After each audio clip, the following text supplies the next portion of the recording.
आज जम्मू कश्मीर में जो जहर बोया गया है ना, उसी इंसान की गलती है। उसको सपना था कि वो प्रधानमंत्री बने। ये सारा रायता फैलाया हुआ उसी का है कि रिश्तेदार में कई महिलाओं को भी उठा ले गए थे सब पाकिस्तान वाले। जब तक 370 है जम्मू कश्मीर की सीमाएं भारत की सीमा है, बीच में गठबंधन टूट गया। अमित शाह ने जो वाटर टाइट प्लानिंग किए थे ना, अब तक भारत के संविधान में जितना खतरनाक 370 को हटाया गया था उतना कहीं नहीं। कि राष्ट्रपति के पास गया तो तब राष्ट्रपति को पता चला कि 370 हटने वाला है। तो कश्मीर में जो राजनेता लोग थे उनको यही नहीं समझ में आ रहा था केन्ने से दुखा रहा है।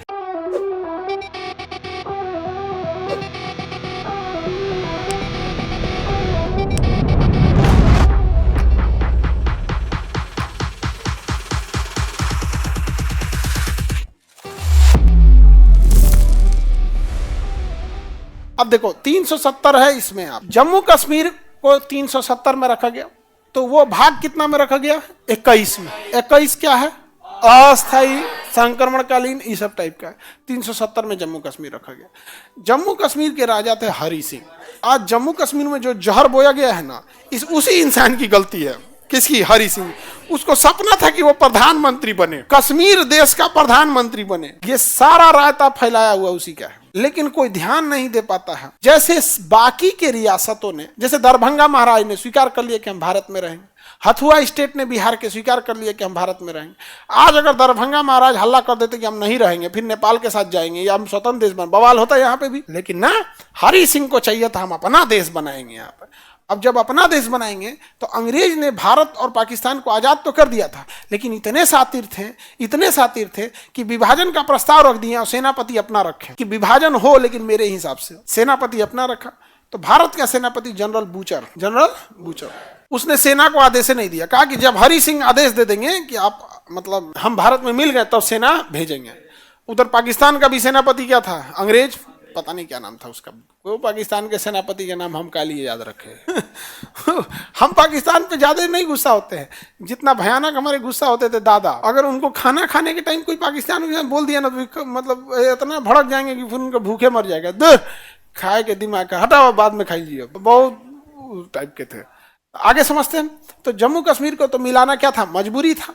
अब जिस शर्त पे मिलाया जाए, एक और कमी है कि सरदार वल्लभ भाई पटेल ने जितना ध्यान दक्षिण भारत पर दिया उतना ध्यान वो उत्तर भारत पे नहीं दिया। लेकिन चूंकि सरदार पटेल इतने महान व्यक्तित्व के हैं कि समाज में 100% लोग उनका बहुत सराहना करता है, सब कुछ करता है, लेकिन बहुत कम लोग उनके बारे में पढ़े हैं। इसलिए अगर आप किसी को अपना बहुत आइडल मानते हैं, उसकी एक आध थोड़ी सी बाई मिस्टेक चीज़ों को भी अगर आप बताइएगा ना तो आपको लोग विलन की तरह देखने लगेंगे। यदि अगर हम ये बात कहते हैं कि सरदार पटेल कश्मीर के मुद्दे को उतना सीरियस नहीं देखे जितना कि वो हैदराबाद और जूनागढ़ को देखे थे, क्योंकि जूनागढ़ क्या था? गुजरात का था, हैदराबाद वहां से पास पड़ता है। अब ऑब्वियस बात है, आप ही बिहार के रहने वाले हो या कोई यूपी का रहने वाला है, अगर वो गृह मंत्री बनता है तो ऑब्वियस बात है कि यूपी बिहार या आसपास नॉर्थ इंडिया की चीजों को ज्यादा समझेगा। आप कर्नाटक केरल वाले में उतना नहीं समझ पाएंगे। तो ये थोड़ा सा था, वो उतना नहीं देखे उसमें। जवाहरलाल नेहरू इसमें देखे। तो अब एक प्रधानमंत्री किसी डिपार्टमेंट को उतना नहीं देख पाता है। जवाहरलाल नेहरू उतनी ज्यादा ही नरम दल के बनने के चक्कर में डुबा दिए। लेकिन मेन जड़ कौन था? हरि सिंह। तो हरि सिंह ने कहा कि हम ये बनेंगे। तब तक पाकिस्तान ने क्या कहा कि हम सेना तो नहीं ना भेज सकते हैं, लेकिन हम अपने भाइयों को तो भेज सकते हैं। तो उसने अपने आतंकवादियों को भेज दिया और आधा कश्मीर कब्जिया लिया। ये जो हरि सिंह है ना, हर बात खुल के तो नहीं बताया जाता है। इनके रिश्तेदार में कई महिलाओं को भी उठा ले गए थे सब पाकिस्तान वाले। लेकिन हम क्या बोलेंगे, कुछ चीजें आदमी मर्यादा में रखता है, नहीं तो अभी बोल देगा आदमी नाम के साथ कि इनको उठा के ले गए थे सब, तो इनका राजागिरी निकल जाएगा। अभी ये अब जाके आए थे साइन करने के लिए, नहीं समझ में आ गया, उठा ले गया था सब यहाँ। हाँ, वहाँ पाकिस्तान में तो फैशन है 3-4 को शादी करना। तो हद तो ये हो गया जब वो आक्रमण किए सब ना, तो वहाँ की महिलाओं को उठा ले जाने लगे सब कि इसको ले चलते हैं, पहले हम इससे ब्याह करेंगे। तो उसमें जो आक्रमण था वो कमजोर होने का एक ये भी कारण था। इतने दरिंदे टाइप के थे सब। हरि सिंह को लगने लगा भाई हमारा एक दूसरे रिश्तेदारों टंगा गया यहाँ पे। अब हम आप समझिए कि अगर आपको देश सुन रहा है तो कुछ आपके प्रति भी जिम्मेदारी होती है उनकी। लेकिन देश के लिए हरि सिंह ने अच्छा नहीं किया। तो उसके बाद हरि सिंह भागे आए नेहरू जी के पास, हम साइन करते हैं। तो 26 अक्टूबर को जाके साइन किए यहाँ पे। अब बताइए, देश आजाद हुआ है 15 अगस्त, सितंबर, अक्टूबर, 2.25 महीना बाद उस इंसान ने साइन किया। सोचिए 2.25 महीना तक हमारी सेना नहीं जा पाई, घुस गया पाकिस्तान अंदर तक। और इंडिया और ब्रिटेन यही चाहते थे सब। ब्रिटेन इशारा में चाहता, देखो हम विभाजन करेंगे लेकिन हम इनको लड़वाएंगे। तो ब्रिटेन ने विभाजन कर दिया और जिन्ना को चढ़ा दिया है, सेना अपना आतंकवादी हो, घुसाना तो इधर, यहाँ पे क्या जाता है, तुम तो वैसे भी बदनामे हो, घुसा दो इधर। तो कहा गया वो सरदार पटेल है, गांधी है, सब वो नेहरू है, सब कुछ तुरंत सेना भेज देगा। क्या सेना कहाँ से भेजेगा, जनरल बूचर हमारा है, वो सेना साइन नहीं करेगा जब तक हरि सिंह साइन नहीं करेंगे। तो हरि सिंह साइन नहीं करता, लेकिन गलती क्या हुआ, उनके रिश्तेदारे टांग ले गया, समझ में गया।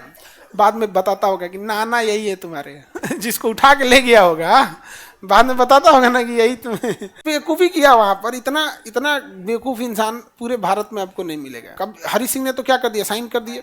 अब हरि सिंह का प्रधानमंत्री था उस समय शेख अब्दुल्ला, उसने कहा कि हमारा संविधान अलग रहेगा। तो उस समय जो संविधान बन रहा था तो कहा गया कि जितने उटपटांग चीज़ें जिस पे अभी रिसर्च चल रहा है, क्या होगा क्या नहीं होगा, इसे भाग 21 में डालिए। जितना उटपटांग चीज़ें सबको किस में डाल दिए, भाग, जितना डिस्प्यूटेड चीज़ें सब भाग 21 में डाल दीजिए यहाँ पे। तो भाग 21 में डाल दिया गया। अब वो हरि सिंह के शेख अब्दुल्ला अपना कानून लेके आया कि भारत के नागरिक जम्मू कश्मीर के नागरिक नहीं रहेंगे, भारत का कानून जम्मू कश्मीर में लागू नहीं होगा, भारत का झंडा अलग होगा, जम्मू कश्मीर का झंडा अलग होगा। जम्मू कश्मीर अपने बाकी राज्य अपने विधानसभा में महिलाओं को मनोनीत नहीं कर सकते हैं, क्योंकि वहां पर पहाड़ी एरिया था, रूढ़िवादी टाइप के लोग थे, महिलाओं को आगे ही नहीं आने देते थे। तो कहा कि हम विधानसभा में 2 महिलाओं को मनोनीत कर लेंगे। बड़ी बड़ी नियम लाया, कहा कि यहाँ आरबीआई का रूल नहीं चलेगा, एसबीआई का रूल चलेगा। राइट टू इंफॉर्मेशन, आप हमें जानकारी दीजिए, हमारे यहाँ नहीं लागू होगा। आप कश्मीर के अस्थायी निवासी नहीं हो सकते हैं। 35A बताता है कि अस्थायी निवासी होंगे या नहीं होंगे। तो 370 के साथ साथ 35A आप जम्मू कश्मीर के अस्थायी निवासी हैं या नहीं होंगे, इसकी भी चर्चा करता है कि आप वहाँ जमीन नहीं खरीद सकते, वहाँ की संपत्ति सरकार नहीं ले सकती है, संपत्ति का अधिकार वहाँ लागू नहीं होगा, यानी 44वां संशोधन वहाँ लागू नहीं होगा। जम्मू कश्मीर में इतना नौटंकी था। लेकिन जब इसे जोड़ा जा रहा था तो उस समय अम्बेडकर साहब थे और ड्राफ्टिंग कमेटी के हेड थे अम्बेडकर साहब। और अम्बेडकर साहब ड्राफ्टिंग ऐसा किए कि जम्मू कश्मीर में 300 जब तक 370 है जम्मू कश्मीर की सीमाएं भारत की सीमा है, तो हम लोगों ने 370 के दिए गए प्रावधानों को खत्म कर दिए, न कि 370। तो कहने का मतलब वही है, भावनाओं को समझिए कि 370 से प्रॉब्लम थोड़ी था, प्रॉब्लम हमको उसके दिए गए प्रावधानों से था। हमने उसी प्रावधान को खत्म कर दिया। भाई 370 से हमको क्या दुश्मनी है, नहीं समझे। तो 370 मतलब था कि जब तक जम्मू कश्मीर की सीमाएं भारत की सीमा है, अर्थात जम्मू कश्मीर भारत का अभिन्न अंग है, और उसमें सारा चीज लिखा गया था। लेकिन एक चीज अम्बेडकर साहब होशियारी से जोड़ दिए थे कि यदि जम्मू कश्मीर में कोई सरकार नहीं है तो भारत का राष्ट्रपति तब उस समय के लिए कानून बना सकता है। हो गया। अब हुआ वहां पर यही, वहां उमर अब्दुल्ला और एक महिला थी, क्या नाम था, महबूबा मुफ्ती, ये दोनों लोग अपने में टसल हो गए। और फिर बीजेपी उधर से और कांग्रेस, एग्जैक्ट बिहार वाला हाल हो गया।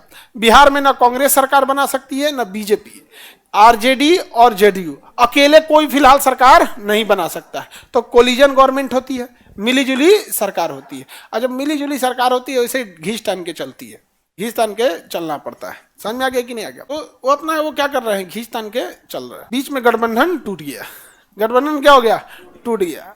अब अंबेडकर साहब का वो दिया गया मैकेनिज्म ट्रिगर हो गया कि अब राष्ट्रपति को अधिकार है, अब राष्ट्रपति को अधिकार है। अब इसमें थे अमित शाह। अमित शाह ने जो वाटर टाइट प्लानिंग किए थे ना, अब तक भारत के संविधान में जितना खतरनाक 370 को हटाया गया था उतना कहीं नहीं। रोस्टर तैयार हुआ, रोस्टर मतलब टाइम टेबल। 10 बज के इतने मिनट पर राष्ट्रपति के पास जाएगा, वो 5 इतने पे साइन करके यहाँ आएगा, लोकसभा में इतने बज के इतने मिनट पे ही विधेयक आएगा, डिस्कशन गया भाड़ में, पास हो जाएगा 1 घंटा के अंदर, राज्यसभा में जाएगा। मतलब टाइमिंग फिक्स था, कैसे जहाज का टाइमिंग होता, लैंड करेगा, टेक ऑफ करेगा, बोर्डिंग होगा, ये होगा, पूरी टाइमिंग फिक्स थी, किसी को कुछ पता नहीं। जम्मू कश्मीर में अतिरिक्त सेना भेज दिया गया। सेना तो वहां पहले से रहती है, सीआरपीएफ के जवानों को भेज दिया गया। वहां सीआरपीएफ के जवानों को क्या कर दिया, भेज दिया गया। हद तो यह है कि राष्ट्रपति के पास गया तो तब राष्ट्रपति को पता चला कि 370 हटने वाला है। समझ में आ गया। सारा चीज प्लानिंग के हिसाब से अपना अमित शाह ने पूरी तरह से रेडी कर दिया था। और एकदम इस बात में तो अमित शाह एकदम ब्रूटली एकदम कहा कि 370 नहीं, इधर सारा चीज फिक्स था। इंटरनेट काट दिया जाएगा, ट्रांसपोर्टेशन बंद कर दिया जाएगा। ट्रांसपोर्टेशन बंद हो गया, पहाड़ है, इंटरनेट काट दिया गया, आपका बाहर का खबर ही नहीं आएगा। सारा चीज सीआरपीएफ के अतिरिक्त जवानों को भेज दिया गया। जितना नेता थे सबका फोन ट्रेस लोकेशन पता था। और एक डिपार्टमेंट को बोल दिया गया था कि जैसे बोलेंगे ना तो आप अपने अपने जिला के जो इन्फ्लुएंसर नेता है उनको हाउस अरेस्ट कर दीजिएगा। हाउस अरेस्ट मतलब घर के अंदर बंद कर देगा, बाहर पुलिस उतार दिया जाएगा 200, नजरबंद हो जाएगा। उसके बाद उन्होंने लाया था ऐसे 1 घंटा के अंदर इधर से पास करके उधर राष्ट्रपति साइन उन करके, अगले दिन पता चला 370 नहीं हटा है। 370 हटने के साथ कश्मीर से राज्य का भी दर्जा छीन लिया गया। अगर राज्य है तो पावर बहुत है, तो राज्य का भी दर्जा छीन लिया गया, और इतना ही नहीं उसका टुकड़ा भी कर दिया गया। तो कश्मीर में जो राजनेता लोग थे उनको यही नहीं समझ में आ रहा था किन्ने से दुख आ रहा है, नहीं समझ में आ गया, उसको समझ में नहीं आ रहा किस चीज का दुख मनाए।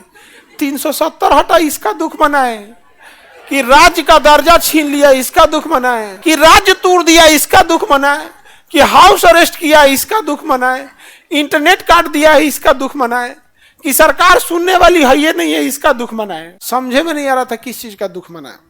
अब बेगाने की शादी में अब्दुल्ला दीवाना, पाकिस्तान कह रहा है कि हम भारत से रिश्ते तोड़ लेते हैं। भाई रिश्ता था ही कब, नहीं समझ में आ गया, रिश्ता था ही कब। यहाँ पे यूपीएससी, बीपीएससी एवं सभी राज्यों की सिविल सेवाओं की परीक्षाओं एवं नीट जी आदि की तैयारी करें भारत की सबसे बेहतरीन coaching centre Khan global studies के साथ। अधिक जानकारी के लिए हमारे दिए गए हेल्पलाइन नंबर 8757354880 पर संपर्क करें।